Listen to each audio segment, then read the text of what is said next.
రాష్ట్రంలో పార్టీ బలోపేతం కావాలా? ఆల్రెడీ ఉన్నటువంటి వాళ్ళందరూ పూర్తి యాక్టివ్ కావాలి.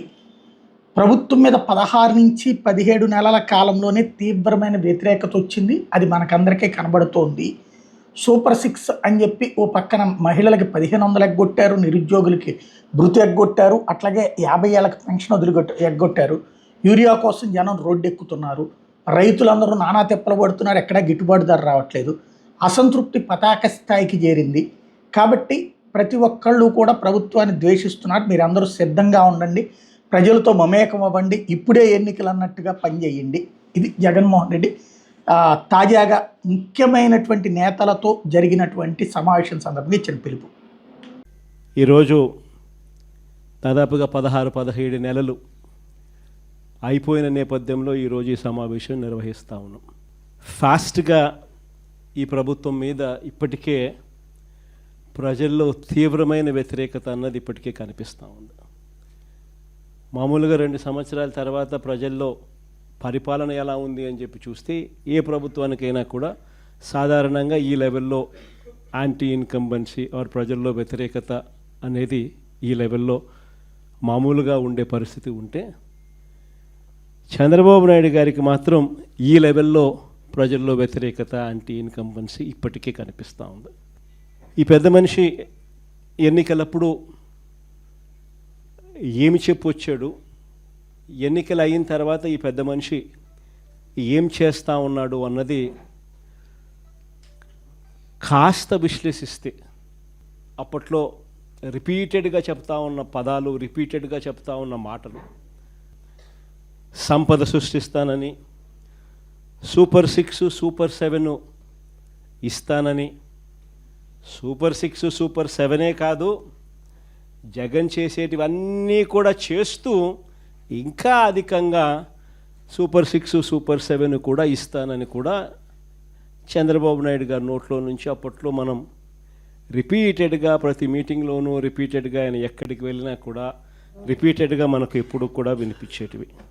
మరోవైపు చూస్తే సూపర్ 6 సూపర్ 7 ఇస్తాను అని చెప్పిన ఈ పెద్ద మనిషి వాటికైతే దేవుడెరుగు, మన ప్రభుత్వంలో అంతవరకు ఉన్న స్కీములన్నీ కూడా పూర్తిగా రద్దయిపోయి సూపర్ 6 సూపర్ 7 గాలికి ఎగిరిపోయిన పరిస్థితులు రాష్ట్రంలో ప్రస్ఫుటంగా కనిపిస్తూ ఉన్న పరిస్థితులు. ఈరోజు ఒక ప్రభుత్వం నడుస్తూ ఉంది అని అంటే మనమంతా ఏమి ఎక్స్పెక్ట్ చేస్తాం? ఒక ప్రభుత్వం కనీస బాధ్యతలు ఏమిటి అని చెప్పి, ఆ ప్రభుత్వం విద్యాపరంగా మంచి విద్యా వ్యవస్థను ఇస్తుంది అని ఎక్స్పెక్ట్ చేస్తాం. వైద్యపరంగా ప్రతి పేదవాడికి మంచి చేస్తుందని, మంచి వైద్య వ్యవస్థ రాష్ట్రంలో ఉంటుందని ఎక్స్పెక్ట్ చేస్తాం. ఒక ప్రభుత్వం ఏర్పడినప్పుడు ఆ ప్రభుత్వం రైతన్నకు తోడుగా నిలబడుతుంది అని, ప్రభుత్వ బాధ్యత రైతుకు అండగా నిలబడము అని చెప్పి మనం అంతా కూడా ఎక్స్పెక్ట్ చేస్తాం.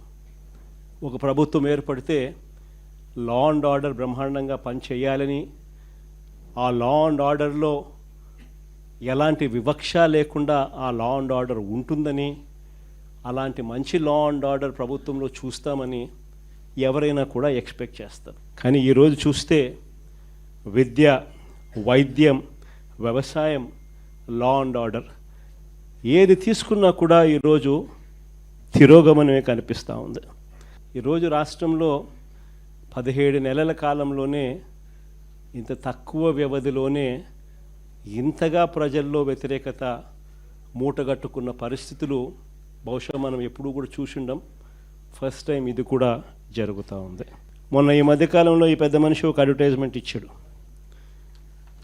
ఈనాడులో అడ్వర్టైజ్మెంట్ ఇచ్చాడు. విజయోత్సవ సభ అని చెప్పి ఒకటి అనంతపురంలో పెడతా ఉన్నప్పుడు ఈ పెద్ద మనిషి ఇచ్చిన అడ్వర్టైజ్మెంట్ ఇది. ఇలా ఈ మాదిరిగా అడ్వర్టైజ్మెంట్ ఇచ్చాడు.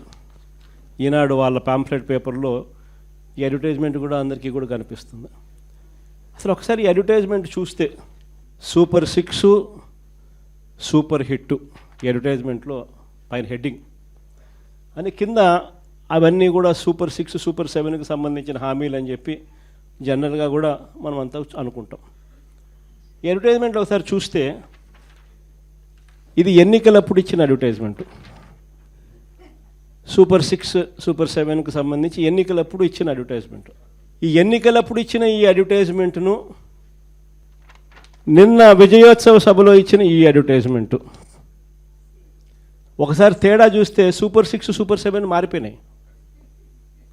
సూపర్ 6 సూపర్ 7 అంశాలు మారిపోయినాయి. ఎన్నికలప్పుడు యువతకు 3,000 రూపాయల నిరుద్యోగ భృతి అని చెప్పినాడు. ఈరోజు కనపడ్డంలా సూపర్ 6లో ఈ పొద్దు ఇచ్చిన అడ్వర్టైజ్మెంట్లో. ఎన్నికలప్పుడు ప్రతి మహిళకు ఆడబిడ్డ నిధి 15,000 అన్నాడు, 1,500 సంవత్సరానికి 18,000 అన్నాడు. ఎన్నికలప్పుడు ఆడబిడ్డ నిధి నెలకు 1,500 సంవత్సరానికి 18,000 అన్నాడు. ఈరోజు ఇచ్చిన అడ్వర్టైజ్మెంట్లో అసలు కనపడ్డంలా. ఆడబిడ్డ నిధి అనే సూపర్ 6 పథకం అసలు అడ్వర్టైజ్మెంట్లో లేదు. కింద చూస్తే బీసీ ఎస్సీ ఎస్టీ ముస్లిం మైనారిటీలకు 50 ఏళ్ళకే పెన్షన్ కింద. ఈరోజు ఎస్సీ ఎస్టీ బీసీ మహిళలకు 50 ఏళ్ళకే పెన్షన్ అనేది అది కూడా అడ్వర్టైజ్మెంట్ లేదు. అంటే ఏకంగా ఏ స్థాయిలో వీళ్ళు మోసాలు ఉన్నాయి అని చెప్పడానికి ఇదొక నిదర్శనం. అధికారంలోకి రాకమునుపు సూపర్ 6 సూపర్ 7 అంటే ఒకటని, అధికారంలోకి వచ్చిన తర్వాత 16 నెలల తర్వాత అసలు ఏమీ చేయకపోయినా కూడా సూపర్ 6 సూపర్ 7 చేసేసాము అని చెప్పి సూపర్ 6 సూపర్ 7లో ఉన్న అంశాలను మార్చేసి ఏకంగా దానికి విజయోత్సవాల పేరుతో బలవంతపు విజయోత్సవాలు కూడా చేసేసినాము అని చెప్పి కూడా చెప్పే గోబల్స్ ప్రచారం నిజంగా ఏ స్థాయిలో వీళ్ళది ఉంది అని చెప్పడానికి ఇది ఒక నిదర్శనం. బహుశా ఈ స్థాయిలో మోసం చేసే వాళ్ళు ప్రపంచ చరిత్రలో బహుశా చాలా తక్కువ మంది ఉంటారేమో. ఒక్కడే కరెక్టే.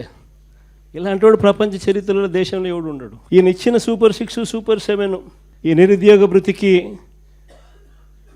ప్రతి పిల్లాడికి నెలకు 3,000 రూపాయలు, సంవత్సరానికి 36,000 రూపాయలు. ఈ మాదిరిగా బాండ్లు ఇచ్చినారు, ప్రతి ఇంటికి బాండ్లు పంపించినారు. జూన్ 2024 నుంచి ఈ మొత్తం మీ అకౌంట్లో జమ చేయబడుతుంది అని చెప్పి చెప్తారు. ఇంకో బాండ్లు చూస్తే ఇది రాసిచ్చేస్తారు. ఈ మాదిరిగా పవన్ కళ్యాణ్, చంద్రబాబు నాయుడు ఇద్దరు ఫోటోలు పెట్టి ప్రతి ఇంటికి కూడా ఇది పంపించినారు. దీంట్లో ఇద్దరు ఉన్న చోట ఇద్దరు కలిసి ప్రమాణం చేస్తారన్నట్టుగా పెట్టడం. ఈ మోసాలు ఏ స్థాయిలో ఉన్నాయి అంటే సూపర్ 6లో సూపర్ 7లో చెప్పినవి ఏవి కూడా అమలు కాకపోగా, కొన్నింటిలో ఏదైతే కొద్దో గొప్ప అమలు చేశారో అవి కూడా అందరికీ ఇవ్వకుండా కొందరికి మాత్రమే ఇచ్చే పరిస్థితిలో మరికొన్ని. ఈ పెద్ద మనిషి హయాంలో అన్ని రకాలుగా వ్యవస్థలన్నీ కూడా నీరు గారిపోయిన పరిస్థితులు కనిపిస్తూ ఉన్నాయి. రైతులు ఈరోజున్న పరిస్థితి ఎంతటి దారుణంగా ఉన్నారు. రైతుల పరిస్థితి అంటే ఏ పంటకు రైతన్నలకు గిట్టుబాటు ధర రాని పరిస్థితి. యూరియా కోసం రైతులు ఏకంగా క్యూ లైన్లో నిలబడుతూ ఉన్న పరిస్థితి, అయినా యూరియా దొరకని పరిస్థితి. ఏ రైతన్నకు ఏ పంటకు గిట్టుబాటు ధర రాని పరిస్థితి. రైతన్నలకు ఉచిత పంటల బీమా పథకం గాలికి ఎగిరిపోయింది. కనీసం ఇన్సూరెన్స్ లాస్ట్ ఇయర్కి సంబంధించిన ఇన్సూరెన్స్ డబ్బులు కూడా ఈ పెద్ద మనిషి ఇన్సూరెన్స్ డబ్బులు కట్టకపోవడంతో రాని పరిస్థితి. నేను అడుగుతా ఉన్నా, ఒక్కసారి మనం ఉన్నప్పుడు ఏ రోజన్నా కానీ ఆ 5 సంవత్సరాల కాలంలో ఏ రోజైనా ఇలాంటి పరిస్థితులు ఎప్పుడైనా రైతు చూసినాడా అని? ఏ రోజన్నా ఒక్క రోజన్నా కానీ రైతు యూరియా దొరకడం లేదని చెప్పి క్యూలో నిలబడడం ఎప్పుడున్నా మన 5 సంవత్సరాల కాలంలో కనీసం ఒక్కసారన్నా జరిగింది అని అడుగుతా ఉన్నా. ఆశ్చర్యం కలిగించే విషయాలు ఇవన్నీ కూడా.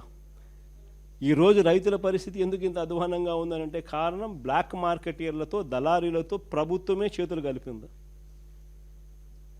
దళారీలతో వీళ్ళే చేతులు కలిపి ప్రైవేట్కు కోటా పెంచేసినారు. ఆర్బీకేలు నిర్వీర్యం చేసినారు. ఈ క్రాప్ అనేది కనపడకుండా పోయింది. ఇంకా పనిలో పని పిఎస్సీలకు వచ్చేసరికి ఇంకా వీళ్ళ కార్యకర్తలు ఎత్తడం మొదలుపెట్టినారు. ఇంకా ఫినిష్. ఓ పక్క కార్యకర్తలు పిఎస్సీలకు వచ్చేసరికి వీళ్ళు ఎత్తడం మొదలుపెట్టినారు. ఆర్బీకేలు లేవు, ఈ క్రాపు లేవు, అన్నీ నిర్వీర్యం. ప్రైవేట్కు కోటా పెంచేసినారు. మార్కెట్లో యూరియా లేదు, వాళ్ళు బ్లాక్ చేశారు. రేట్లు పెంచారు.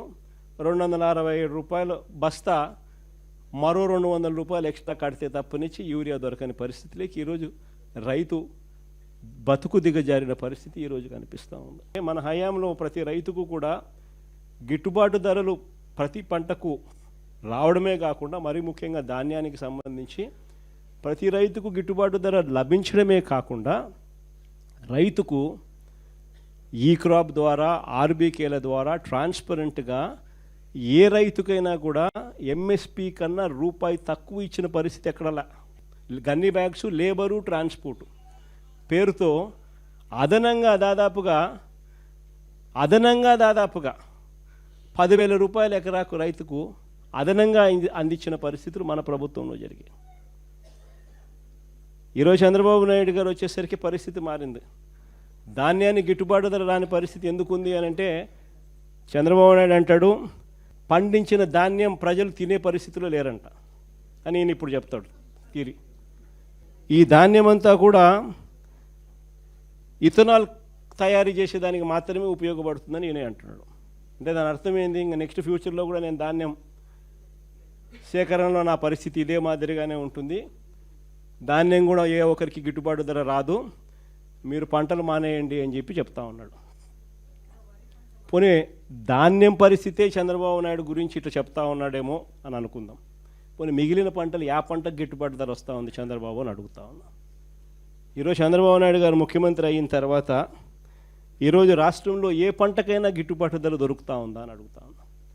కందులు తీసుకున్నా, మినుములు తీసుకున్నా, పెసులు తీసుకున్నా, సజ్జలు తీసుకున్నా, మిర్చి తీసుకున్నా, పొగాకు తీసుకున్నా, ఉల్లి తీసుకున్నా, టమాటో తీసుకున్నా, కొక్కో తీసుకున్నా, చీనీ తీసుకున్నా, మామిడి తీసుకున్నా, ఇలా ఏ పంట తీసుకున్నా కూడా ఏ ఒక్క పంటకైనా కూడా ఈరోజు గిట్టుబాటు ధర లభిస్తూ ఉందా అని అడుగుతా ఉన్నా. ఏ పంటకు రావడంలా. కారణం దగ్గర ఉండి ఆర్బీకే వ్యవస్థను నిర్వీర్యం చేసి, ఈ క్రాప్ అనే వ్యవస్థను నిర్వీర్యం చేసి, దగ్గర ఉండి సీఎం యాప్ అని continuous monitoring of agricultural price and procurement అని చెప్పి ఆర్బీకే స్థాయిలో మనం అలర్ట్ సిస్టమ్స్ పెట్టి, ఆర్బీకేలో పోస్టర్లు పెట్టి, ఏ పంటకైనా కూడా ఈ రేటు కన్నా తక్కువ రేటుకు అమ్మే పరిస్థితి ఉంటే వెంటనే నోటిఫికేషన్ మనకు వస్తూ వెంటనే గవర్నమెంట్ ఇంటర్వ్యూన్ అవుతూ 7,800 కోట్లు మనం ఖర్చు చేస్తూ పంటల కొనుగోలులో కాంపిటీషన్ క్రియేట్ చేసి రైతులకు తోడుగా ఉండం. ఈరోజు ఆ పరిస్థితి లేదు. అందుకనే ఈరోజు ఏ పంటకు కూడా గిట్టుబాటు ధర రాని పరిస్థితి ఈరోజు కనిపిస్తూ ఉంది. ఇక ఒకసారి విద్యారంగం చూడు, నాడు నేడు గాలికి ఎగిరిపోయింది, ఇంగ్లీష్ మీడియం గాలికి ఎగిరిపోయింది, టోఫుల్ చదువులు గాలికి ఎగిరిపోయాయి, గోరుముద్ద నీరు గారిపోయిన పరిస్థితులు, 8వ తరగతి పిల్లలకు ట్యాబులు ఇచ్చేది గాలికి ఎగిరిపోయింది, ఇంగ్లీష్ మీడియం చదువులు పిల్లలకు ఎండమావైపోయినాయి. సరే అవన్నీ పక్కన పెడదాం, నాడు నేడు పనులు ఆగిపోయాయి. సరే కాస్త ఇవన్నీ పక్కన పెడదాం. పెద్ద చదువులు చదువుతా ఉన్న పిల్లలకు ఏ త్రైమాసికం అయిపోతూనే ఆ త్రైమాసికం అయిపోయిన వెంటనే వాళ్ళకు ఫీజు రీయింబర్స్మెంట్ కింద ఫీజులు ఇచ్చేవాళ్ళం మన ప్రభుత్వంలో. విద్యా దీవెన, వసతి దీవెన అని చెప్పి గొప్పగా ప్రభుత్వం అమలు చేసే పథకాలు. ఏ క్వార్టర్ అయిపోయిన వెంటనే ఆ క్వార్టర్. అలాంటిది మొట్టమొదటిసారిగా జనవరి, ఫిబ్రవరి, మార్చికి సంబంధించిన క్వార్టర్ 2024 మార్చి 16 ఎన్నికల కోడ్ వచ్చింది.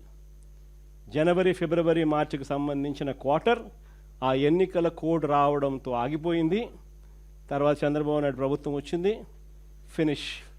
వసతి దీవెన ప్రతి ఏప్రిల్ 2024 ఎన్నికల కోడ్ వల్ల ఆగిపోయింది.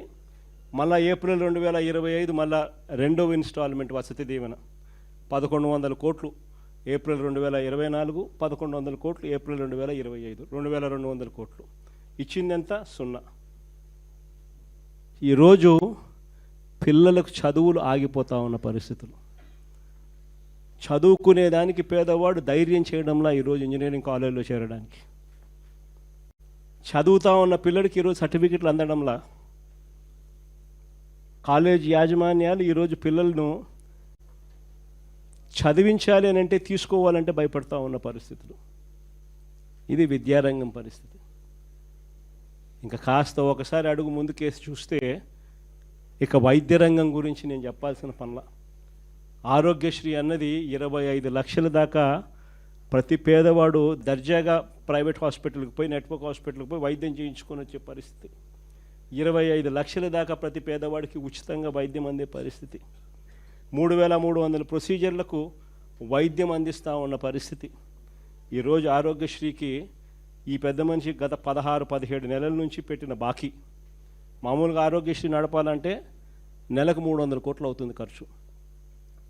ఈ 17 నెలలు 16 నెలలు ఇంటూ 300 అంటే దాదాపుగా 4500 కోట్లు. ఈ పెద్ద మనిషి 1000 కోట్లు కూడా ఇలా దాదాపుగా 3500 కోట్లు బకాయిలు. ఏ పేదవాడు కూడా ఈరోజు ఆరోగ్యశ్రీ కోసం, వైద్యం కోసం ఏ పేదవాడైనా కూడా ఏ హాస్పిటల్కు పోలేని పరిస్థితి ఈరోజు కనిపిస్తూ ఉంది. ఇంకా ఆరోగ్య ఆసరా గురించి నేను చెప్పాల్సిన పనులు. ఆరోగ్యశ్రీ పరిస్థితి ఈ మాదిరిగా ఉంటే ఇంకా వైద్యం అందిన తర్వాత ఆపరేషన్ పీరియడ్లో ప్రతి పేదవాడికి నెలకు 5,000 రూపాయలు ఇచ్చి రెస్ట్ పీరియడ్లో సహాయంగా ఉండే గొప్ప కార్యక్రమం మన ప్రభుత్వ హయాంలో అమలయ్యేది. సంవత్సరానికి 450 కోట్లు ఖర్చు అయ్యే ఈ కార్యక్రమానికి ఈ 16 నెలలు 17 నెలలుగా అయిన ఖర్చు దాదాపుగా 600 కోట్లు. ఈ పెద్ద మనిషి చంద్రబాబు నాయుడు ఇచ్చింది పెద్ద బోర్డు సున్నా. ఈ పరిస్థితుల్లో ఉండగా ఈ పెద్ద మనిషి మెడికల్ కాలేజీలు అమ్ముతానంటాడు. బుద్ధి జ్ఞానం ఉన్నోడు ఎవడైనా మెడికల్ కాలేజీలు అమ్ముతాడని చెప్పి, గవర్నమెంట్ మెడికల్ కాలేజీలు అమ్మాలని చెప్పి ఆలోచన చేసే మనిషి ప్రపంచ చరిత్రలో ఎవడు ఉండడు. ఎందుకనంటే ఒక మెడికల్ కాలేజ్ అనేది ఎందుకు ఎంత అవసరమో తెలుసా? అసలు ఎప్పుడు అందరూ కూడా ఒకసారి ఆలోచన చేయండి. అసలు గవర్నమెంట్ ఎందుకు స్కూళ్ళు నడుపుతుంది? ఇక్కడే కాదు, దేశంలో, మన రాష్ట్రమే కాదు, దేశం మొత్తం. అసలు గవర్నమెంట్ ఎందుకు స్కూల్ నడుపుతుంది? గవర్నమెంట్ ఎందుకు హాస్పిటల్ నడుపుతుంది? గవర్నమెంట్ ఎందుకు ఆర్టీసీ బస్సులు నడుపుతుంది? ఎందుకో తెలుసా? గవర్నమెంట్ నడపకపోతే, గవర్నమెంట్ స్కూళ్ళు నడపకపోతే నారాయణ చైతన్య లాంటి వాళ్ళు పేదలను చదివించే పరిస్థితి ఉండదు. కాబట్టి గవర్నమెంట్ హాస్పిటల్ నడపకపోతే ప్రైవేట్ హాస్పిటల్లో పేదలను బతకనిచ్చే పరిస్థితి ఉండదు. కాబట్టి గవర్నమెంట్ ఆర్టీసీ బస్సులు నడపకపోతే అసలు గవర్నమెంట్ బస్సులలో పేదలు ఎక్కే పరిస్థితి, అసలు మామూలు బస్సుల్లో పేదలు ఎక్కే పరిస్థితి ఉండదు. కాబట్టి దేశవ్యాప్తంగా కూడా గవర్నమెంట్ ఎందుకు స్కూళ్ళు నడుపుతుంది, ఎందుకు హాస్పిటల్ నడుపుతుంది, ఎందుకు బస్సులు నడుపుతుంది అని అంటే ప్రైవేట్ ఎక్స్ప్లాయిటేషన్ జరగకుండా చెక్కు పెట్టేందుకు. ఈరోజు ఈ గవర్నమెంట్ హాస్పిటల్లో ప్రతి జిల్లాకు ఒకటి వస్తూ ఉంది. ఈ టీచింగ్ హాస్పిటల్స్ అంటే ప్రతి జిల్లాలోనూ ఒక సూపర్ స్పెషాలిటీ హాస్పిటల్, ఒక టీచింగ్ హాస్పిటల్ రూపాన ఈ మెడికల్ కాలేజీలతో పాటు అందుబాటులోకి వస్తుంది.